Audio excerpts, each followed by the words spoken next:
भगवान ऐसा कर दे तो समझो हमारी नैना का ब्याह धूमधाम से हो जाए। आपने बिल्कुल सही कहा जी। एक हमारी लाडली ननद ही तो है, हमें सोते जागते जिसकी शादी की चिंता सताती रहती है। उसकी शादी हो जाए तो गंगा नहाऊं। सरजू गांव का एक छोटा सा किसान था। वह अपने खेत में सब्जियां पैदा करके गुजारा करता था।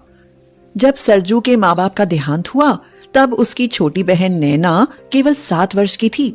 सरजू की माँ ने मरते वक्त सरजू से कहा था, सरजू बेटा, मैं तो कुछ देर में भगवान को प्यारी हो जाऊंगी, पर मेरी आत्मा पर एक बोझ है बेटा।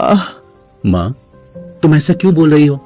मेरे होते हुए तुम्हारी आत्मा पर कैसा बोझ? एक बार मुंह से तो बोलो माँ, मैं तुम्हारी आत्मा का हर बोझ अपने सिर पर उठा लूंगा। तू तो मेरा श्रवण जैसा बेटा है रे। मुझे तुझ पर भरोसा तो पूरा है बेटा। फिर भी बता देती हूँ, मेरा जी तो तेरी बहन नैना में अटका हुआ है बेटा। नैना मेरी छोटी बहन है माँ, तुम उसकी चिंता बिल्कुल मत करो। मैं नैना को अपनी बेटी की तरह रखूंगा। बस बेटा, और कुछ मत बोल। यह सुनकर ही मेरी आत्मा तृप्त हो गई। अब मैं चलूं, तेरा बापू बुला रहा है। यह कहते कहते सरजू की माँ चल बसती है और सरजू उसी दिन से नैना को अपनी बेटी चित्रा जैसा समझने लगता है। सरजू की पत्नी गायत्री भी नैना को अपनी बेटी ही मानती है। गायत्री जब नैना और चित्रा को साथ साथ खेलते देखती है तो उसका मन गदगद हो उठता। अम्मा देखो देखो, मैंने बुआ जी को खेल में हरा दिया। नहीं भाभी, मैं खुद हारी हूँ। मैं चित्रा को खुश देखना चाहती हूँ और मैं तुम दोनों को खुश देखना चाहती हूँ। भगवान तुम दोनों को सदा खुश रखे। समय बीतता जाता है और नैना जवान हो जाती है। अब वह बच्चों के साथ नहीं खेलती, बल्कि भाई और भाभी के साथ मिलकर घर की जिम्मेदारी का ठिकाना ही नहीं रहता। गायत्री, हमारी नैना घर और खेत के सब कामों में निपुण हो गई है। और जवान भी तो हो गई है चित्रा के बापू। अब तो इसका ब्याह करने की सोचो। उसकी तो चिंता ही मत करो। मैंने नैना के लिए लड़का देख लिया है। लड़का हमारी तरह करता तो खेती है, पर उसके पास हमसे ज्यादा खेत हैं। तो फिर सोचते क्या हो, रिश्ता पक्का क्यों नहीं कर देते? बस खेत में लगी बैगन की फसल फल जाए, रिश्ता भी पक्का कर दूंगा। सरजू, गायत्री और नैना तीनों खेत में खूब मेहनत करते हैं और फसल में समय पर खाद और पानी देते हैं। उनकी इसी मेहनत से खेत में बैंगन की बहुत ही अच्छी फसल होती है। बैंगन के पौधों पर लदे बड़े बड़े बैंगन देखकर सरजू मारे खुशी के फूला नहीं समाता और कहता है, गायत्री, हमारी बैगन की फसल तो बहुत अच्छी हुई है। देखो पौधे बैगनों से कैसे लदे हुए हैं। फिर सोचते क्या हो, सब्जी मंडी में सारे बैंगन बेचकर पैसा उठाओ ना। भगवान करे इतना पैसा आ जाए कि हमारी नैना का ब्याह हो जाए। इस बैगन की फसल से पैसा जरूर आएगा गायत्री, और देखना हमारी नैना की शादी बड़े धूमधाम से होगी। भगवान करे आपकी बात सच हो जी। बैंगन की इतनी अच्छी फसल हमारी नैना की मेहनत का ही नतीजा है। सरजू के खेत पर जिसकी भी नजर पड़ती वही हैरान होकर रह जाता और सोचता, वाह, क्या शानदार बैगन आए पौधों पर। इस बार तो सरजू लाखों के बैगन बेच देगा भाई। सरजू का परिवार अपनी बैंगन की फसल को देखकर बहुत खुश था।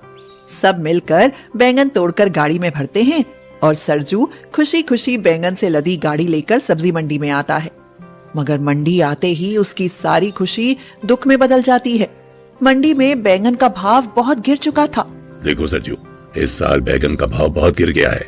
वैसे तो बैगन 5 रुपए किलो बिक रहा है, पर तेरे बैगन अच्छे हैं, इसलिए 7 रुपए किलो के हिसाब से खरीद लूंगा। बेचना है तो बोलो। ये तो बहुत कम दाम है सेठ। पूरी मंडी में घूम लो, कोई इससे ज्यादा में खरीद ले तो बताना। पूरी गाड़ी का क्या दोगे? पूरे 2000 दूंगा, न एक पैसा ऊपर न नीचे, बस। चलो ठीक है, उठा लो बैगन। सरजू व्यापारी को 2000 में एक गाड़ी बैंगन बेचकर घर आता है और घर आकर बैंगन की हालात के बारे में गायत्री और नैना को बताता है तो घर में मातम सा छा जाता है। गायत्री की तो उम्मीदों पर पानी ही फिर जाता है। वह कहती है, यह तो भगवान ने हमारे साथ बहुत बुरा किया जी। अब नैना की शादी कैसे कर पाएंगे? भाभी धीरज रखो, बैंगन की फसल अच्छी हुई है तो आमदनी भी अच्छी ही होगी। पर कैसे नैना? कोई तो उपाय हो जिससे हमें बैगन के सही सही दाम मिल जाएं। सरजू यह कह ही रहा होता है कि तभी गांव का मुखिया आ जाता है। मुखिया उनकी बातें सुन लेता है और फिर कहता है, अरे सरजू बेटा, तू एक काम क्यों नहीं करता? अब बैगन को मंडी में बेचने के बजाय होटलों पर जाकर बेचना। हर होटल में बैगन का भरता बनता है और तेरे बैगन तो बहुत ही बढ़िया है। होटलों पर जाकर बेचेगा तो हाथों हाथ बिक जाएंगे और दाम भी अच्छे मिलेंगे। ये काम तो मैं कर सकता हूँ मुखिया जी, मेरे पास तो अपनी गाड़ी है। तो फिर कल से ही शुरू कर दे। सरजू मुखिया के कहने पर अगले ही दिन बैंगन गाड़ी में रख होटलों पर बेचने निकल जाता है। होटल वाले उसके बैंगन देखकर बहुत खुश होते हैं और अच्छे दाम में बैंगन खरीद लेते हैं। पर शाम तक बैंगन बेचने पर भी कुछ बैंगन बच जाते हैं। बचे हुए बैंगन देख सरजू फिर से निराश हो जाता है और कहता है, गायत्री, होटल वालों को हमारे बैगन बहुत पसंद आए और अच्छे दाम में मिले, पर सारे बैगन नहीं बिके। अब इन बचे हुए बैगनों का क्या करूं? अब मैं क्या बताऊं जी, लगता है हमारी तो किस्मत ही खराब है। भाभी ऐसा क्यों बोलती हो? इन बचे हुए बैंगनों का भरता बना लो ना। आप तो बहुत अच्छा भरता बना लेती हैं। पर इतने भरते का हम करेंगे क्या नैना? करना क्या है भैया, हम खुद खाएंगे और बाकी का गांव में बांट देंगे। गांव वालों को हमारा बैंगन भरता पसंद आया तो वो भी हमसे बैंगन खरीद कर अपने घर भरता बनाने लगेंगे। सरजू और गायत्री को नैना की बात बहुत पसंद आती है। चलो, तू कहती है तो ये भी करके देख लेते हैं। नैना के कहने पर गायत्री बचे हुए बैंगन का भरता बनाती है।